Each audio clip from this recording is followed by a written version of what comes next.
Conexão Poder, eu entrevisto a vereadora Michele Alencar. Michele, seja sempre muito bem-vinda no Conexão Poder.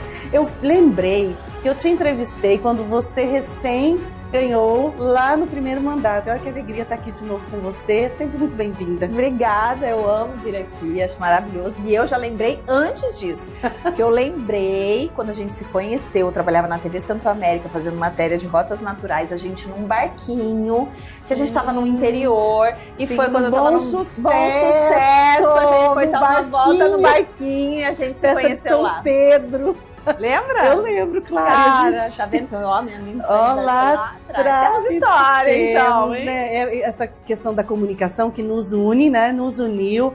E é muito bom para nós jornalistas, eu me coloco nesse espaço, quando eu vejo uma colega alcançar esses espaços de poder e o quanto nós jornalistas temos essa familiaridade com tantos assuntos. Isso. Porque passamos a vida toda perpassando por tudo isso. Então, quando eu vejo você locais, histórias, realidades, né?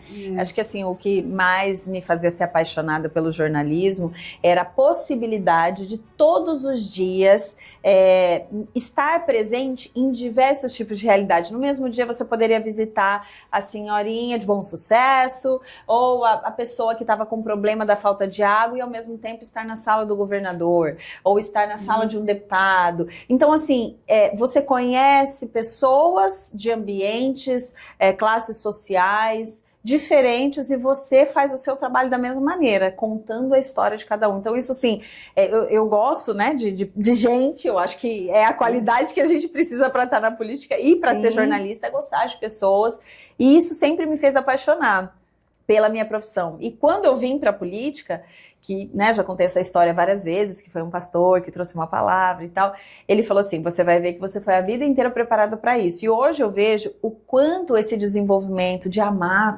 estar perto da realidade, ele é muito parecido com o nosso papel como político. Você precisa amar, porque senão você não chega no nível que você fala, meu assessor vai. Tô com um problema aqui na UPA, meu assessor vai. Então você, para manter esse vínculo direto com a população, você precisa gostar, você precisa amar. Se colocar no lugar do outro. Sim. Acompanhando as suas redes sociais, que eu acompanho, eu percebo muito isso, né? Você caminha, conversa com pessoas, ouve as demandas, a partir daí você encontra, claro, tem as suas bandeiras, as pautas que você mais defende, porque, claro, é a cidade como um todo, mas a gente sabe que educação, saúde, o direito da mulher, a infância, você tem essa familiaridade, essa empatia com esses temas. Mas outros surgiram, Michele, a partir da demanda da população, algo que você nem olhava, assim, ou não dava tanta atenção, e aí um eleitor ou alguém da comunidade, um cuiabano, diz, Michele, olha para isso, a gente precisa da sua ajuda? Olha, assim, como eu não sou uma vereadora de uma bandeira específica, só uma, eu trabalho em várias vertentes, por exemplo, saúde, sempre fiscalizando muito saúde. Quando você está com um problema, focando no problema da saúde, você está na unidade básica de saúde, tem mais de 100 unidades. Quando você vai numa unidade, você já vê o bairro, você já vê como está a situação do bairro, infraestrutura, se tem escolas. Então, a saúde nos possibilita ver outras realidades. Você está na unidade básica. Você está na UPA, é uma outra situação, já são trabalhadores que deixaram para ir na unidade depois do horário comercial, que já estão em casos agravados, é alguém que já está levando essa pessoa, porque na unidade básica você vai lá, né? Então você começa a conhecer outras realidades.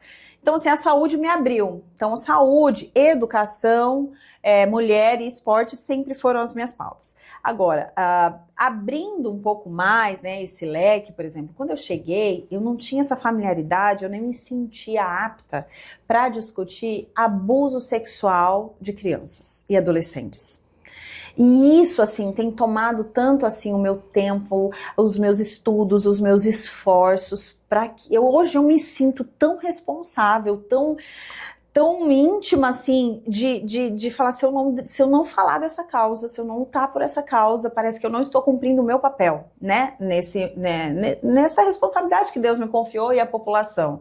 Então eu tenho a lei do Maio Laranja, e a lei, assim, quantas leis um vereador, um deputado faz e deixa a cunha do executivo executar?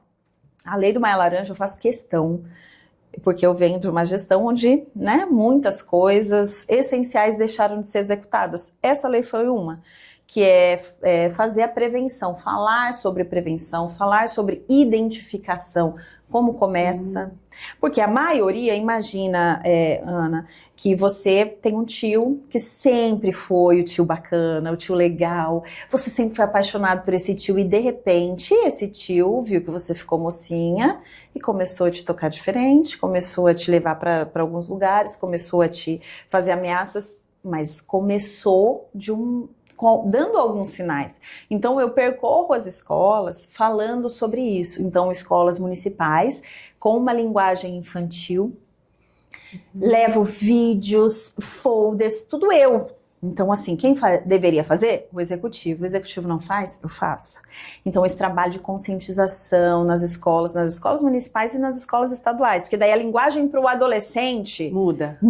Mas você sempre teve as escolas abertas ou agora nessa gestão ficou mais fácil esse diálogo de estar presente e percebendo talvez o interesse também das escolas em dar continuidade a esse projeto, né, no dia a dia? Com certeza esse ano foi muito maior. A abertura foi extraordinária, porque eu tenho um secretário do meu lado que fiz audiência pública, ele estava na audiência pública para discutirmos isso, então ele abriu essa possibilidade de eu visitar as escolas. Mas no passado, como eu já venho lutando por isso, as diretoras me pediam.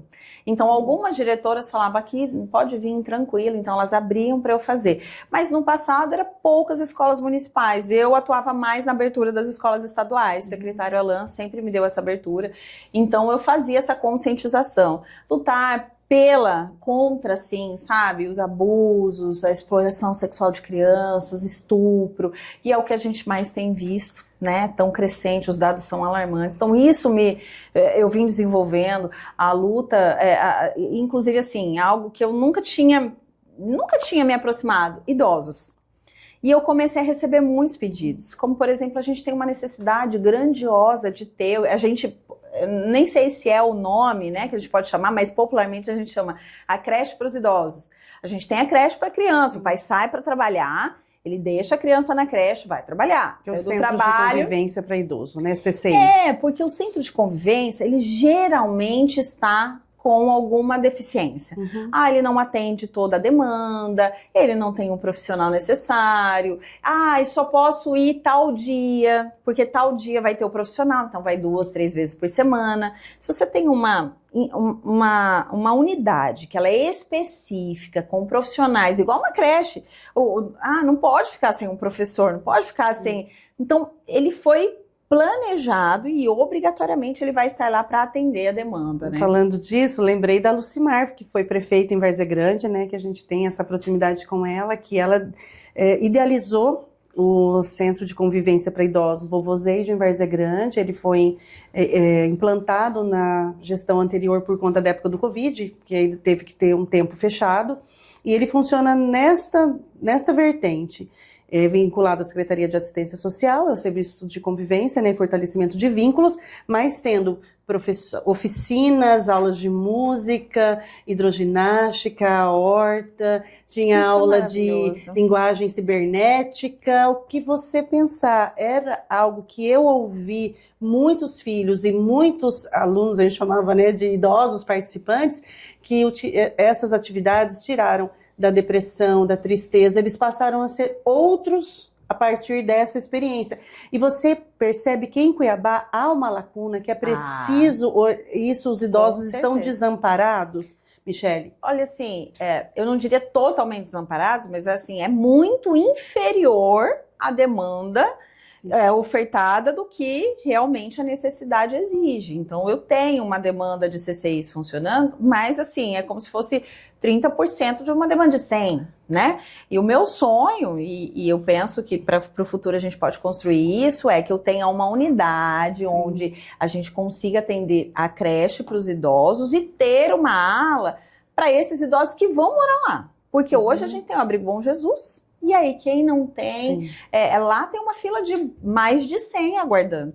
Tem até um projeto que o desembargador Orlando Perry está à frente, junto com a secretária Grazi da CETAS, que não sei como está hoje, mas com essas instalações de lugares, né, de longa permanência, unidade de longa permanência, com essas possibilidades de passar o dia e aqueles que pudessem ficar ali, porque é uma política que envolve também o Estado. Sim. Não só o município, porque o município não tem perna para tudo isso, né? E também o governo federal. Exatamente. Então, assim, é até uma proposta que eu tenho assim, estruturado para apresentar, porque assim... Urgente. É urgente. Eu fui visitar minha avó em Campo Grande e eu vi que não é só em Cuiabá, em vários lugares a nossa população está envelhecendo mais e a gente não está cuidando dela. Até porque, assim, ok, meu pai envelheceu, mas eu não posso deixar de trabalhar, eu quero cuidar dele. Eu não tenho condições de parar de trabalhar para cuidar dele. E eu vou ter que pagar uma cuidadora, eu também não tenho dinheiro, o que eu faço? Eu já tive amigas minhas que se encontraram nessa situação e me ligaram e falaram, amiga, você que é vereadora, me dá uma solução. E eu não tinha o que dizer, né? Por quê? Porque vou colocar onde? Não tem vaga, não tem o que fazer. Então isso é muito... E nós vamos envelhecer. Os nossos pais vão envelhecer. E a gente não está cuidando disso, né? Então é uma das coisas que eu tenho projetado para que a gente dê essa atenção, porque todos nós passaremos por isso. E assim, obviamente, né, as bandeiras, eu tenho uma luta muito grande, que é com a qualidade de vida da mulher. Sim. Eu tenho um projeto Mulheres em Ação, então eu tenho agora, foi bem polêmico, né, a emenda do Monjaro, né? Porque eu trouxe essa emenda... Com essa, eu já venho trabalhando, né? Eu estou indo para a 5ª edição agora em outubro do Mulheres em Ação. Como nasceu? Nasceu da necessidade de nós entendermos que a mulher dentro do contexto familiar é aquela que sempre está cuidando de alguém, né? E nunca quase cuidada. E ela sempre se deixa por último e nunca quase é cuidada. E aí ela fala assim, o homem não vai no médico. Ele não vai, mas a mulher leva. Né? Exatamente. Então a mulher sempre está pensando, você tem que ir, se ele não vai, ela traz o remédio, ela vai atrás de um médico, e aí quem cuida dela? Porque ela está cuidando do filho, ela está cuidando do pai ou da mãe, que está idoso, ela está preocupada com esse pai, com essa mãe, ela está cuidando do marido, e ela deixa... Então eu falei, vamos desenvolver um projeto para que a gente possa dar esse start, para que a mulher entenda profundamente, se eu estiver bem comigo, com o meu corpo, com a minha saúde, com as minhas emoções, eu vou cuidar muito melhor de todo mundo. É o que você disse antes da entrevista, é mudar a chave, é qualidade de vida. O reflexo na aparência, o reflexo depois. Mas a mudança de chave, quando a gente percebe que a qualidade de vida é o que faz a diferença. Porque é para sempre. Né, para sempre, eu não posso pensar assim, eu tô com uns quilinhos a mais, tô gordinha, vou pra academia. Aí a hora que eu emagrecer, consegui. E aí o Monjaro vem nessa vertente de qualidade de vida, não só de eliminar aquilo, por questão. É por isso que a gente... Como que tá essa questão do Monjaro? Vamos lá, é por isso que a gente não tem a possibilidade, as pessoas falam, eu quero remédio, você me dá um remédio? Não, é um que deve ter te pedido remédio aí, Michele. Muito. Eu tava falando com um amigo jornalista ontem, ele falou assim, mulher, toda vez que a gente... Ele falou, eu soltei um vídeo essa semana só reaquecendo aquele negócio do Monjaro, porque eu falei, eu não vou soltar mais nos canais convencionais, vou soltar no TikTok que eu não aguento mais. Ele falou, é só mensagem querendo esse Monjaro. E eu falei, se você tá recebendo, você imagina eu vou no mercado, eu vou na farmácia, eu tô na rua, todo mundo só fala Monjaro.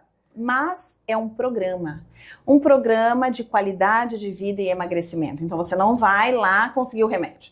Você vai ter um remédio, um acompanhamento nutricional, um acompanhamento clínico, profissional de educação física que você vai ter que fazer atividade física. Mudar hábitos. É óbvio, um acompanhamento psicológico. Então assim, porque quando a gente tá no nível de obesidade...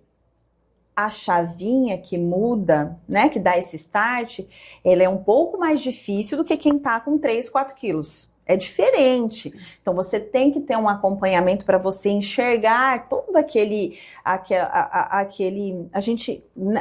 a mentalidade de obesidade, ele desconta muito mais uma ansiedade, uma depressão, uma perda na comida. Então ele tem que tratar essas emoções, tratar o psicológico, para que quando ele parar de tomar o medicamento, se essas emoções não foram tratadas, vai voltar tudo de novo. E a gente quer diminuir o número de bariátricas, né? Porque uma intervenção cirúrgica, ela tem sérios. Entrou para a mesa cirúrgica, minha amiga, você não... Às vezes é uma cirurgia simples, pode dar algum problema. Exatamente. E principalmente cirurgia bariátrica, As reposições, né? Depois de vitamina, de medicação. Muito, assim, eu ouvi vários médicos, tá? Para chegar nesse momento, ouvi médicos, cirurgiões bariátricos, também fiz audiência pública, fiz algumas convocações, convites, né, para a Comissão de Saúde. Então, conversei com muitos médicos. E aí os médicos começam a chegar, eu comecei a tirar dúvidas com todos, eles falaram, não existe coisa melhor do que esse programa para a gente diminuir, porque pro município é muito mais barato.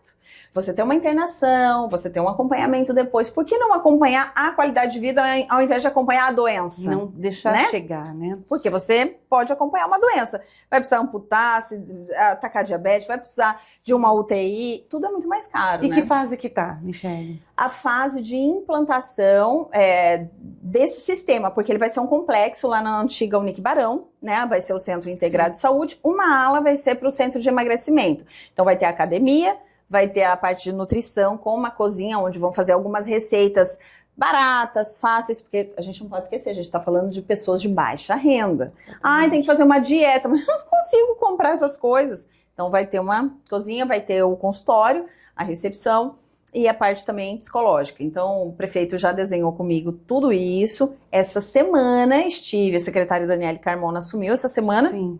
Já estivemos lá falando desse projeto, então precisa ficar pronto lá, já está quase, né? O prédio não foi finalizado para entrega, nós já fizemos lá, mas está nos finalmente. Entregando o prédio 100%, aí vai equipar. Então, estou esperando... Tá breve. Tá breve, estamos esperando o prefeito entregar para a gente poder começar a atender a população. Você citando a secretária Daniele, que recém tomou posse, novamente da saúde de Cuiabá, porque ela já vem de um processo que ela já conhece a saúde de Cuiabá, a partir da experiência também desses primeiros meses. Como que você avalia a saúde de Cuiabá? Eu percebi que você tem feito muita fiscalização, feito muitos apontamentos, né, insatisfações, assim, chamando a atenção para várias questões como estrutura, questão de medicamento. Como que você avalia esses primeiros meses? Que situação estamos e qual a perspectiva em relação à nova secretária? A gente, assim, a perspectiva para esse novo momento com a Daniele Carmona é uma expectativa gigantesca. Eu até falei para ela, eu falei assim, secretária, tá todo mundo na maior expectativa, né? A gente sabe que é uma grande responsabilidade. E ela falou assim, eu falei, eu como presidente da Comissão de Saúde não aguento mais, porque agora todo mundo vem em cima de mim. Precisando de respostas, e a gente não está tendo as respostas que a população precisa, nem que os vereadores precisam, nem que ninguém, sabe? E ela falou assim, não é só você que está com expectativa não, prefeito. Ela falou, estive ontem com o Ministério Público, com o Judiciário, todo mundo agora nessa expectativa. Ela falou, é uma pressão muito grande, mas eu sabia que seria assim. E em menos de uma semana já está dando resultados, né? Então acho que isso que é o importante, para a gente avaliar... resultados, outros 6 meses, tivemos alguns avanços ou ficou... Não dá para dizer que não tivemos. Tivemos alguns grandes problemas que não resolvemos, né? Mas tivemos alguns avanços sim, até porque nós tivemos algo atípico. Da mesma maneira que a gente teve um cenário atípico da Covid, depois disso nós fomos vivenciando algumas coisas, né? Problemas de trombose, problemas de não sei o quê, muitas coisas. Mas nesse ano, o que na saúde foi mais impactante foi o índice de dengue e chikungunya. Foi, assim, historicamente, os maiores índices registrados. Muito grave. E a gente já estava vindo de uma saúde completamente desestruturada. E a gente chega em janeiro, fevereiro, março, com índices altíssimos. Sem medicamento, sem estrutura, sem equipe, sem... E a população adoecendo. E a população toda doente, pai, mãe, filho, todo mundo nas unidades, em postinho. Então, assim, a secretária Lúcia conseguiu atender essa demanda, sair desse caos e a população foi bem atendida. Mas a gente não conseguiu equalizar, né, esse problema dos medicamentos, a questão dos instrumentos que precisam para rodar 100% as cirurgias, as equipes médicas, as UPAs continuavam cheias recentemente, né? E o primeiro grande avanço dessa nova secretária é que tinham muitas pessoas internadas, pessoas há meses internadas numa cadeira de medicação. Tinha gente com um mês internada. Mesmo nesta gestão. Nessa gestão. Por quê? Porque a regulação é estadual. Sim. Então, você precisa de um leito, né? Para transferir essa pessoa. E essa regulação não estava fazendo, não tinha para onde enviar, não tinha especialista para receber, e essa pessoa ficava ali, numa cadeira sem banheiro, sem um quarto, sem uma cama, sem condições, porque aquilo ali não foi feito para a pessoa ficar ali.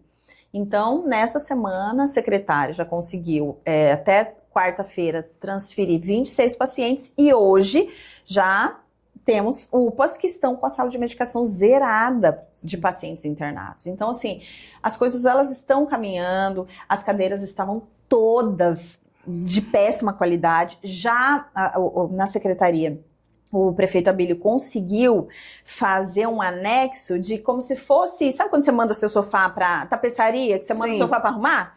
Ele fez um anexo da secretaria, tipo uma tapeçaria de reforma. Então, as cadeiras das unidades, as macas, tudo aquilo tem uma equipe agora reformando.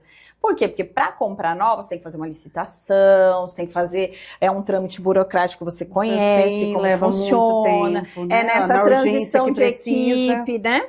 Então, eles estão já melhorando também as condições. Então, assim, a expectativa é muito grande, ela está mexendo aquilo que precisa mexer, para rodar da maneira que ela quer. A ideia é fazer o São Benedito voltar a ser um hospital protagonista, é fazer o HMC funcionar na sua potencialidade, o antigo pronto-socorro. O centro médico. Esse ano ainda vai entregar ao Centro Médico Infantil uma obra extraordinária, então vai ser assim uma referência, sabe, pediátrica. Então assim, as coisas elas vão acontecendo, as expectativas são boas, por mais que a gente tenha inúmeros problemas. Se você for perguntar para a população, vocês estão satisfeitos com a saúde? Todo mundo vai falar não. Por quê? Porque a pessoa, no momento de dor, tudo é potencializado, exatamente, né? Mas pontualmente as coisas elas estão começando a se resolver. Eu acredito que até o final do ano o relatório já seja bem positivo. Você citando a secretária Daniele, o diálogo com os secretários está afinado entre vereadores e secretários? Porque agora a gente teve a informação recente que o prefeito Abílio desligou a vice-prefeita, até então secretária Vânia da CEMOB, por conta também dessa falta de diálogo entre vereadores e a secretária da pasta, sendo ela vice-prefeita. Como você avalia essa situação? Está tendo esse diálogo? É preciso ainda ajustar?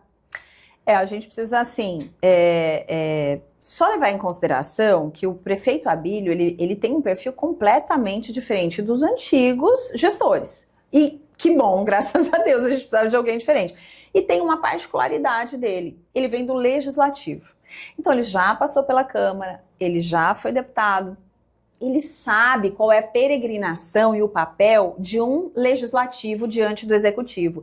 Então, como ele entende esse outro lado, ele realmente valoriza e valida o trabalho dos vereadores. Então, ele entende a importância dessa comunicação bem eficiente. Por quê? Porque quem vai, inclusive, nortear as regiões com maiores problemas são os vereadores que trazem as demandas. Cada secretaria vai fazer seu planejamento, claro, mas quem está ali ouvindo a população sempre está trazendo coisas que talvez o secretário não se atentou. Poxa, ele está lá realmente, né?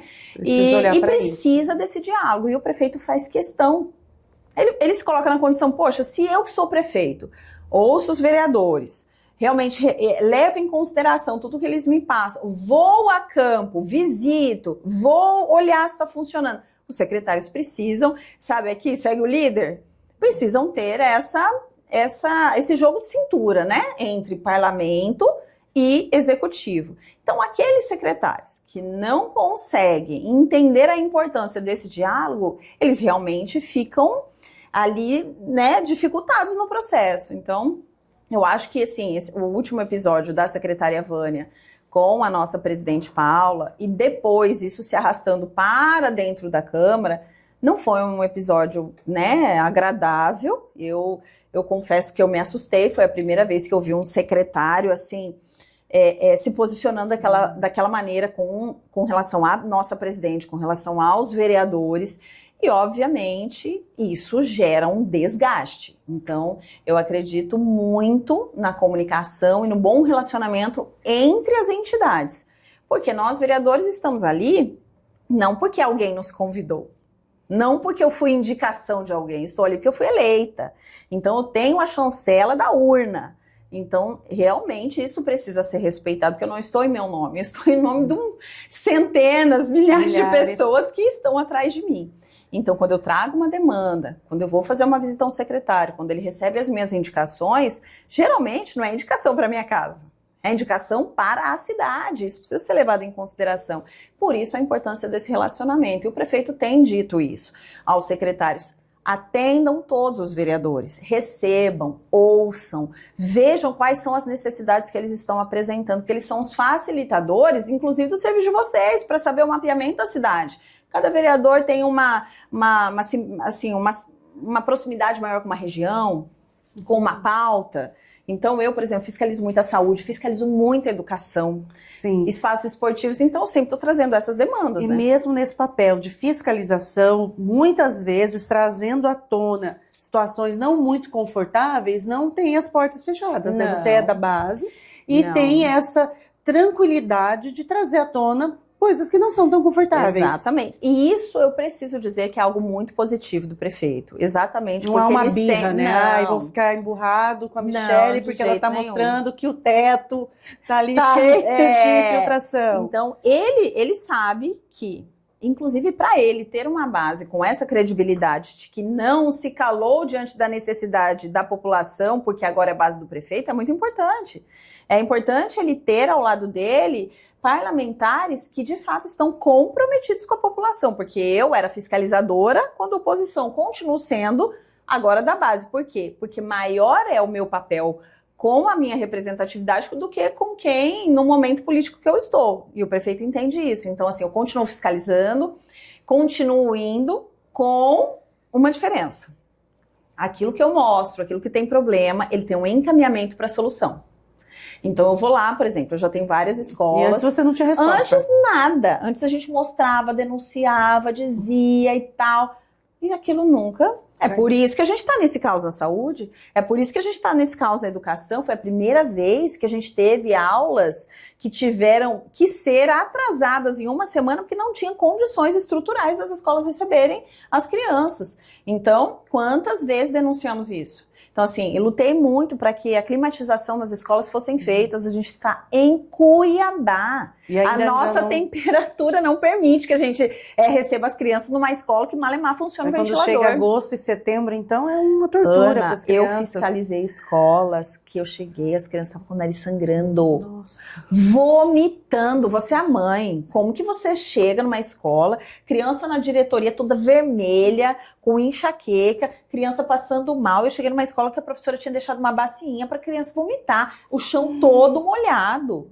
Aquilo me chocou, me chocou. Então, numa capital, um estado próximo. Aí você entende por que hoje Cuiabá é 72ª no índice do IDEB. Tem 71 municípios na nossa frente, qual que é o maior recurso? Cuiabá?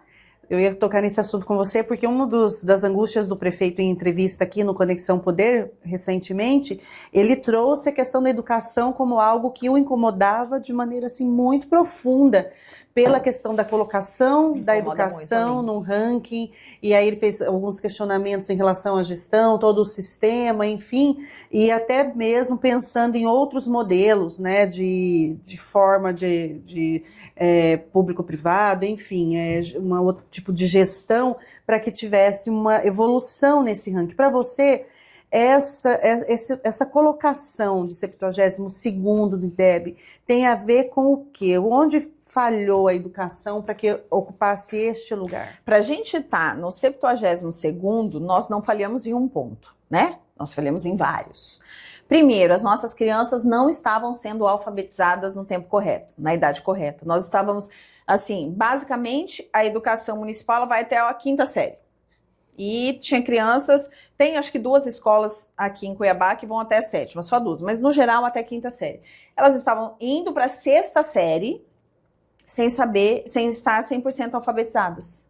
E a alfabetização na idade correta, aqui na base, é essa alfabetização bem feita que ela vai ser a estrutura para todo o resto do ensino. Da vida. Inclusive na faculdade. A gente está tendo alunos na faculdade que não sabem fazer coerentemente uma interpretação de texto e uma redação, sabe? Eu estou na faculdade. Quando você pensa uma pessoa que tem nível superior completo, você imagina que ela está bem estruturada. E a gente está encontrando alunos que não. Então, a alfabetização no tempo errado, a alfabetização não estava sendo feita da maneira correta. Infraestrutura, porque você imagina, eu acabei de falar, uma criança que está passando mal, uma criança que molha todo o caderno está rasgado porque escorre suor na mão dela. E ela não consegue, você acha que ela vai conseguir aprender? Ela vai ficando irritada. Né? Já é difícil uma criança se reter a atenção da criança. Um professor fica irritado, a criança fica irritada, ninguém quer ficar na sala, quer ficar saindo toda hora para beber água. Então, a infraestrutura precaríssima, isso interfere também. A questão sabe assim, você sempre está renovando os materiais, buscando novos modelos. A gente chegou agora, o secretário Amaury chegou, já mudou todo o material. Contagi é um material fantástico. Fantástico. Foi tão engraçado porque assim, eu fui essa semana no Cochipó do Ouro e lá eu encontrei uma árvore que me impressionou. É uma árvore, depois me falaram que é a tal da plaina, que é um frutinho que ela cai e aí quando ela chega no chão ela abre. E tem um monte de algodãozinho, tipo cabelinho de boneca, branquinho, algodão. Me falaram que é o que faz alguns travesseiros, sabe? Quando tem uma... E eu olhei aquilo, achei fantástico e tal. Menina, você não tem... E eu mostrei no vídeo, tipo, um momento de descontração, eu pegando aquilo, aquela curiosidade. Um monte de professora me mandou mensagem. Michele, vereadora, onde que é? Eu quero ir lá, porque eu tô fazendo as atividades do Contagi, e isso é algo muito especial para as crianças na parte sensorial. Exatamente. Então, assim, essa parte sensorial que não era desenvolvida, esse olhar para a criança, e a Contagi é para creches. Entende? Então, esse olhar já está mudando completamente. Então, você precisa investir num material adequado. Não adianta você querer que o índice do IDEB seja maior se você não tem qualidade de infraestrutura, você não tem profissionais valorizados, você não tem material adequado, você não vai conseguir o índice. Então, tudo isso veio completamente, assim, desgastado. E agora é um trabalho. Né? Nós temos um secretário, né, de competência que tem referência na área. Extremamente técnico, visionário, experiente e está já mobilizando aí os diretores. Foi uma convenção que é a primeira vez que os diretores e coordenadores saíram daqui de Cuiabá e foram ter um tempo de especialização, de investimento, de se sentirem importantes e poderem olhar outras realidades. Isso fez com que eles se animassem. Então, assim, eu penso que o desafio é enorme. Esse ano, o projeto é finalizar o ano com as escolas 100% climatizadas. Inclusive, eu fiz uma reunião levando o representante da Energisa com o secretário de Educação, porque a gente vai ter que fazer uma grande força-tarefa para mudar todos os padrões de energia, os quadros, para você conseguir, porque às vezes tinha um ar-condicionado, não tinha... Prédios antigos que já estrutura toda a questão elétrica não comporta. Então assim, essa junção, já estamos fazendo a ponte, já começaram a fazer todo o planejamento para climatizar 100%, né? Então nós teremos mudança em 4 anos aí no ranking. Em 4 anos não, ano que vem, se Deus quiser, a gente já vai ter mudança. Melhor. Já. Michele, uma outra questão, nós estamos no período de agosto lilás e você sempre se manifesta indignada em relação à violência que a mulher vem vivendo no Brasil, em Mato Grosso, nesses casos que tomam conta dos noticiários, que é uma indignação e eu acompanho a sua indignação. E eu, estudando sobre você, né, para além do dia a dia do cotidiano, eu percebi muitas ações relacionadas à mulher, de combate à violência. Maria da Penha vai às escolas, que é de uma importância. Conta um pouquinho para quem está nos assistindo, gente, o porquê desse projeto e porque ele tem um viés que pode, de fato, modificar os números. Gente, isso é tão importante. Isso mexe muito comigo, sabe, Ana? Porque eu ouço muitos relatos e hoje, com o digital, com as câmeras em todos os lugares, aquilo que a gente só ouvia, agora a gente está vendo. Sim, eu vi a questão dos motéis e hotéis. Então, a violência que acontece nesses lugares. São a gente está vendo dos leis. elevadores, por exemplo, o quanto as câmeras de elevadores são importantes, estão levando esses agressores para o lugar que eles devem ficar, que é enjaulados. Exatamente. E assim, o que eu falei antes, alguém contava, hoje as pessoas podem ver e entender do que nós estamos falando, porque parece que quando uma vereadora mulher está defendendo essa causa, porque ela é coisa de mulher. Gente, Conversa isso é uma coisa de problema social absurdo e que tem que ser uma luta de todos nós. Assim, a minha energia toda voltada nessa pauta é para fazer com que os homens e as mulheres tenham consciência do que nós estamos abordando, de falar do combate à violência contra a mulher. E eu penso que nada melhor do que mudar alguns padrões, né? A gente começa a melhorar os resultados quando a gente muda padrões. Então, primeiro, a gente vem de um padrão lá de trás, em briga de marido e mulher, ninguém mete a colher. É o primeiro padrão que tem que ser quebrado e que a gente vem quebrando ao longo do tempo, né? Então, antes tinha aqui, eu tô aqui no hotel, a do lado tá gritando, pedindo socorro. Ai, mas Deus me livre, vai que o homem tá armado, eu não vou falar nada, vou me embora daqui. Agora não. Se você tá numa pousada, num hotel, num motel, num resort, você é obrigado a denunciar. Tem uma lei para isso. E essa lei, ela foi criada exatamente porque num hotel, num resort de alto padrão aqui, uma pessoa salvou a vida da outra, olhando da janela, a mulher apanhando. E ninguém fez nada. Ela foi lá e denunciou. Mas antes ela ligou, fulano, tá acontecendo alguma coisa, a gente não pode fazer nada. Entendeu? Sim, porque existia uma outra lei do sigilo. A lei do sigilo, eu não posso expor, eu não posso nananã. Então agora tem uma lei. Resguardou as pessoas que trabalham. Então quer dizer, então a pessoa pode morrer lá porque eu não posso expor? Não, a vida está acima de tudo. Então tem essa lei. A Lei Maria da Penha vai às escolas é um outro padrão que a gente tem que quebrar. Então a gente quebra o padrão da denúncia. Meu padrão, eu mulher denunciando, padrão do outro que tá vendo denunciar, padrão do outro, porque às vezes a mulher não tem força para denunciar, ela vai precisar de uma vizinha, de uma amiga que vai lá e vai denunciar. Outro padrão, essa criança que cresce nesse ambiente, ela vai reconhecer a violência doméstica como algo que ela precisa ser denunciado ou ela vai replicar isso? É aí que a gente vai trabalhar uma outra quebra de padrão. Por quê? Porque se eu vi o meu pai tratando a minha mãe a vida inteira daquele jeito, é um padrão. Eu amo meu pai é legal comigo, é assim que tem que ser. Exatamente. Porque a realidade de onde essa criança está sendo formada, nós somos frutos do meio. Então, ou você cresce com uma revolta, ou você cresce igual.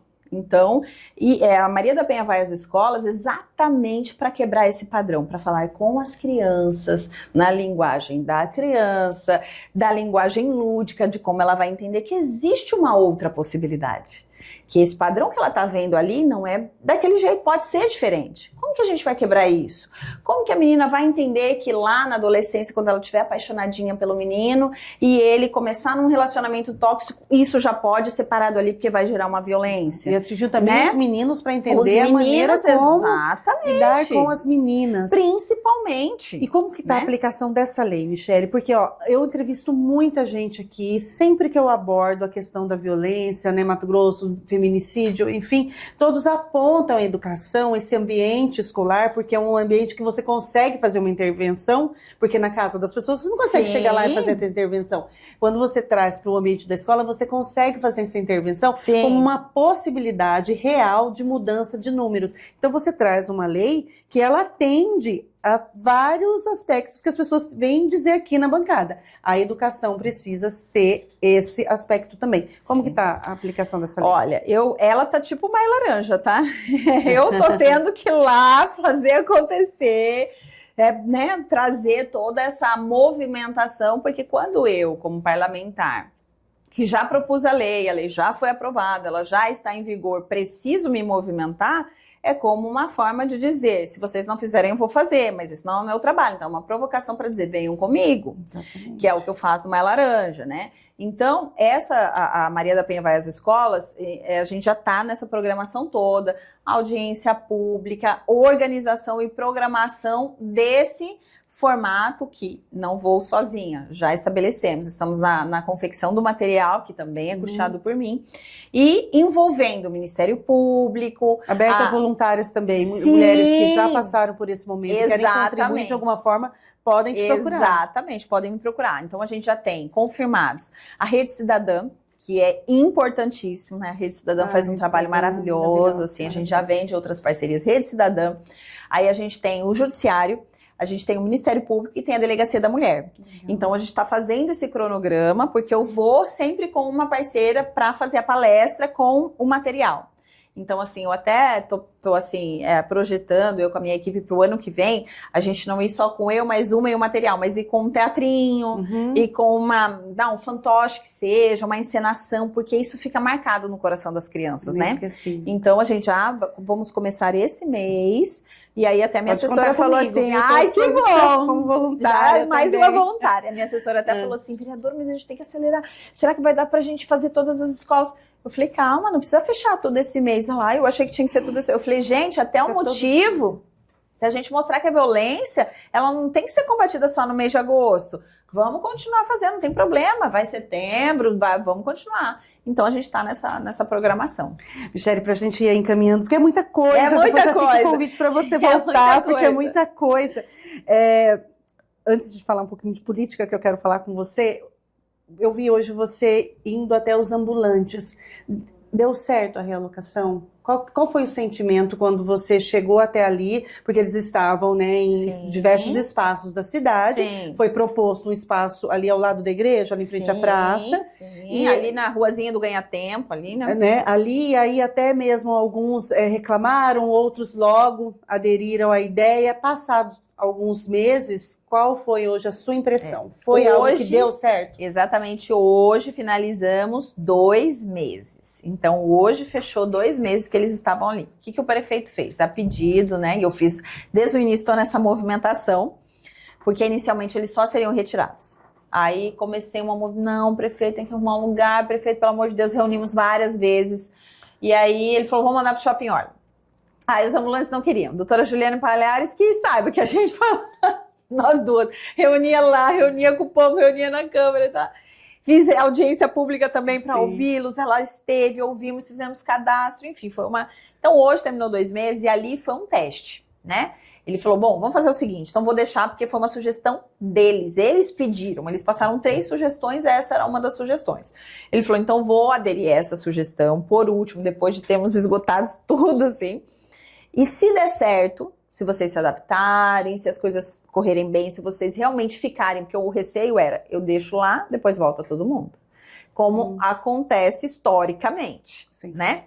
Então, ele falou, se der certo, aí a gente vai começar uma programação de padronização, ser uma rua oficial, né? Como a gente tem em outros lugares, tem em Goiânia, tem a Feira da Lua, todo mundo vai pra lá, sabe que ali é aquele local que vai ter uma feirinha o tempo todo.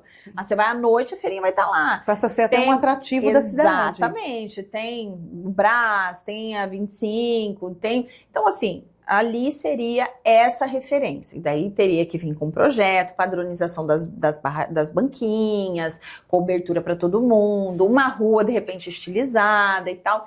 Então hoje finalizou, por isso eu fui visitá-los, conversamos bastante, andei ali, ouvi, estão todos satisfeitos, todo mundo quer ficar ali, respeitando todos os limites, os taxistas saíram do ponto, vieram para outro ponto, então estão bem organizados ali. Então, a partir de agora, eu fui lá para saber, para levar para o prefeito, né? Olha, gostaram, como que a gente vai começar? Vamos começar o projeto? Não vamos? Porque ali já se estabeleceu e eles vão ficar por ali mesmo. Que bom, né? O diálogo prevaleceu, porque foi justamente a construção conjunta de uma, como você disse, há muitos anos vinha se pensando em possibilidades e foi a decisão conjunta que foi o segredo, a chave, né, da resolução assertiva, Michele? Com certeza, e foi tão maravilhoso, Ana, porque assim, a primeira audiência pública que eu fiz lotou tanto e assim, tinha um certo receio de como ficariam os ânimos primeiro. Por quê? Porque a ordem pública nessa gestão veio com tudo, fiscalizando tudo,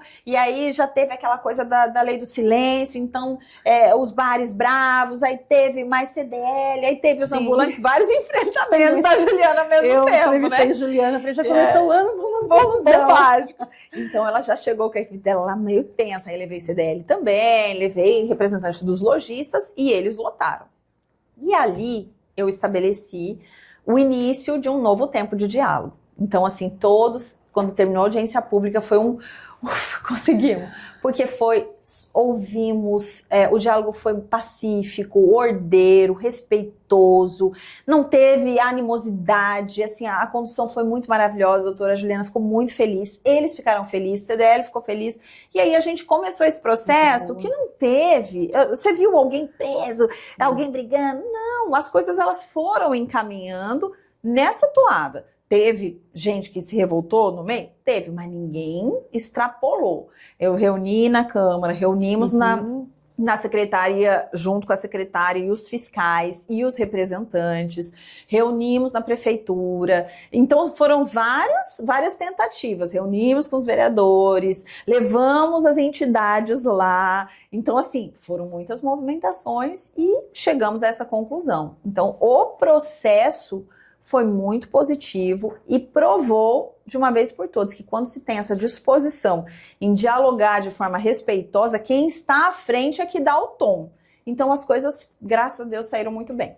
Michele, eleições 2026, né? Você vem de um mandato, teve um mandato que, ao iniciar nessa carreira política, teve ali também muitos apoios, né? De nomes muito robustos. E você foi construindo a sua própria história, a sua trajetória, eleitores fiéis a você. Aí você veio para um segundo mandato que foi muito acirrado, porque o partido que você está, a União Brasil, é um partido de nomes muito fortes, é acirrado ali, né? Porque a gente fala, quando chega a eleição, na verdade você concorre com aqueles que estão dentro do seu partido. E toda essa junção de todos os votos também ajudam, enfim, é complexo. E agora, você se destacou, ganhou uma repercussão importante como uma voz que realmente representa Cuiabá. As pessoas se sentem representadas por você. E tem, eu imagino, esse pedido também para a disputa deputada estadual. Considerando que nós temos hoje só uma mulher, que é a Janaína Riva, como deputada, nessas discussões sobre o espaço da mulher, é muito presente essa necessidade de termos mais mulheres neste espaço de Assembleia Legislativa. Com certeza. E aí, tá no seu radar, deputado estadual, como que está sendo construído para Michele Alencar essa possibilidade? Tá, o que você disse é exatamente o que vem acontecendo, sabe? No primeiro mandato, a maioria dos vereadores saíram como candidatos, até para testar nome, essa coisa e tal, mas como eu tinha acabado de chegar, eu falei, eu quero sair por sair, eu tenho um propósito aqui, então a minha base está sendo construída, então eu não vou sair, eu quero cumprir o meu primeiro mandato aqui, porque foi para isso que eu me propus, é o meu primeiro mandato, então ele vai ser completo. E era um pedido mais da classe política. Não, você tem que sair, você está num momento bom, você está no ar, você tem que sair, todo mundo está falando de você é uma novidade que todo mundo está comentando, você está... Aí eu falei, não. Agora é um pedido da população. E quando a população pede, você sente que você está cumprindo seu papel. Uma coisa é você no meio político estar bem, e todo mundo falando, sai e tal. Outra coisa é a população fazer esse pedido para você. Porque daí você sente essa representatividade. Se eles estão pedindo isso, é porque, de fato, eles já entenderam que eu estou apta a atuar como representante deles, né? Então, está tendo essa pedida hoje mesmo, quando eu estive com os taxistas, com os ambulantes, né? Eu fui fazer uma fiscalização também no Hospital São Benedito. Por onde que eu passei, as pessoas falam, você vem a deputada, né, vereadora? Vereadora, não vejo a hora, meu dedo tá coçando pra te digitar seu nome de deputada, vereadora. E aquilo, assim, poxa, eu falei, gente, eu ouvi do taxista, eu ouvi do ambulante, eu tô ouvindo aqui de enfermeira. Então, poxa, é um sinal de Deus, assim, eu sou muito assim, é isso que Deus quer, então eu vou. Agora, não basta só querer.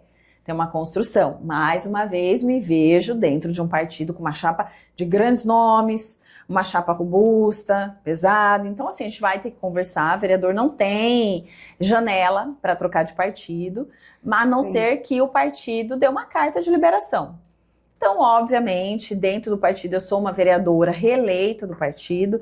Espero ser chamada para as conversas, né? Tem espaço de fala? Por enquanto, em nenhuma das reuniões que aconteceu, eu fui convidada. Então, é isso que eu estou esperando, né? Poxa, do mesmo jeito que os deputados que estão hoje eleitos estão participando dessas conversas sobre construção de chapa, eu quero saber qual é o meu espaço nela. Então, tenho interesse, sempre fui e continuarei sendo fiel ao partido. Enquanto eu estiver no partido, serei fiel a ele, mas preciso dizer, assim, eu tenho mandato e quero ser considerado nas negociações, né?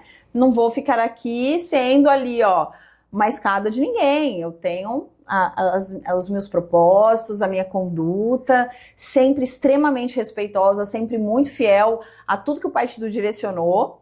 Então, estou esperando para a gente conversar sobre. E que seja viável também, né? Com que seja certeza. essa potencialidade para que... porque você, pelo que eu te acompanho, você tem essa... Você, quando acredita em algo, você vai até o fim. Enfrenta leões. Enfrenta... Quando você, né, crê, porque você é uma mulher de muita fé, tem muita essa... familiaridade, essa fé dentro de si e tem muita convicção do que quer, dos seus valores. Então não é algo para só ocupar espaço. Ou é de verdade, ou então nem não chama é. Michele. Exatamente. É por isso que eu falei, eu vi como um sinal, porque eu sempre sou guiada por aquilo que Deus quer, porque eu penso, se eu tiver o sim de Deus, eu não vou ter mais outros nãos. Eu vou superar todos eles. Eu preciso do sim de Deus. Então eu vim perguntando, Deus, é isso que o Senhor quer para mim? É isso que a população precisa? É o meu momento? Se for, eu quero que venha um pedido da população. E onde eu tô indo? Isso está sendo... Eu falei, então, é isso. Só que a gente precisa ter essa convicção de chamado, porque quando as pessoas falam assim, mas que chapa pesada, meu Deus, lá não elege ninguém e tal... Eu posso dizer, se eu em algum momento fui alguém que as pessoas colocaram crédito ou disseram, você tem todas as chances do mundo, esse momento não existiu, nunca existiu. Eu sou reeleita 2 mandatos de vereadora e nos 2 eu sempre ouvi a mesma coisa.